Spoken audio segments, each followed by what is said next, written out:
Bonjour, je suis le Dr Odile Bagot, gynécologue, et la question que nous allons aborder aujourd'hui est celle de la préménopause. Comment cela se manifeste-t-il et qu'est-ce qu'on peut faire?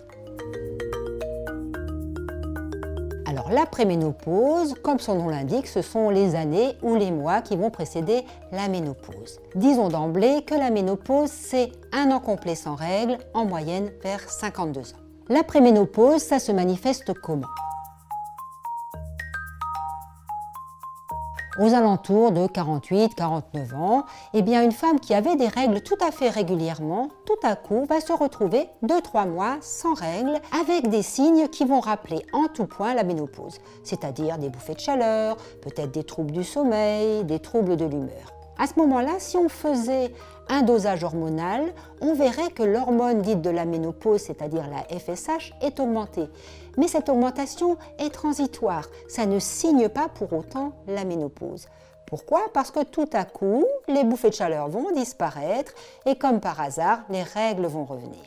Donc tant que vos règles ne sont pas absentes pendant un an, vous êtes dans cette période dite de préménopause. Les déséquilibres hormonaux qui peuvent survenir dans cette période-là peuvent être responsables aussi de règles qui sont parfois très abondantes, d'autant plus que les utérus ont tendance à être fibromateux à cette période-là. La préménopause, comme je vous l'ai dit, se caractérise par une période transitoire sans règles.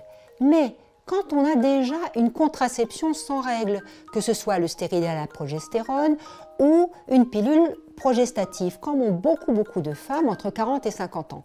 Comment va-t-on savoir qu'on est en préménopause ou en ménopause? Eh bien, le seul signe que vous allez ressentir, ce seront probablement les bouffées de chaleur. Parce que si vous aviez eu des règles, eh bien à cette période-là, elles auraient disparu pendant quelques mois. Donc des bouffées de chaleur itératives 2-3 fois par an pendant quelques semaines, ça doit vous mettre la puce à l'oreille, c'est que la ménopause n'est peut-être pas très loin.